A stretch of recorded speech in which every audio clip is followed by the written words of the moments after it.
Is this us? What did we hit? Just minutes ago, you saw Oprah on her first-time camping adventure in Yosemite. Her visit came at the request of an African-American park ranger. Yosemite Ranger Shelton Johnson had been trying for years to get the Queen of Talk to visit the park and share its beauty with the world. Well, Action News reporter Santaya Rose is here tonight. She traveled to Yosemite to find out more about Johnson's mission and how difficult was it to get that queen here. Well, I'll tell you, it was surely difficult, and Shelton Johnson had reached out to Oprah countless times, and he found that even meeting President Obama was easier than just getting Oprah's attention. So you can imagine the surprise when Oprah decided to take him up on his invitation a few weeks ago. Sometimes you see people out in the crowd and it's obvious. Shelton Johnson has been begging Oprah to consider a visit to Yosemite for 6 years. But Oprah's she's in her own class, her own genre, the Oprah genre. He started in 2004 with this letter asking her to film a show live from Yosemite.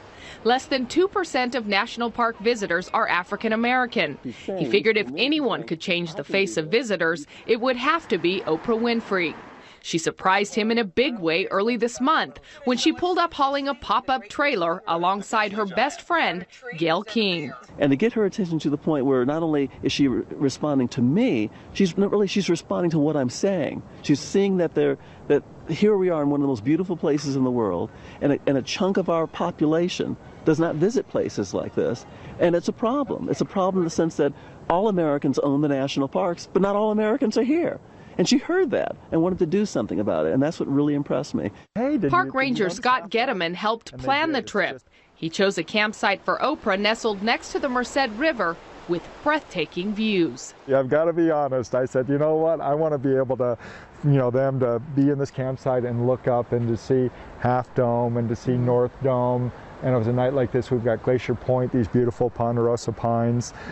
It was just that feeling, because we knew they were only going to be here for one night, so it was packing everything in one night. Park rangers wanted Oprah to have an authentic camping experience, so she cooked for herself, built a campfire on her own, mingled with other campers nearby, and then paid for her campsite and park entrance fee.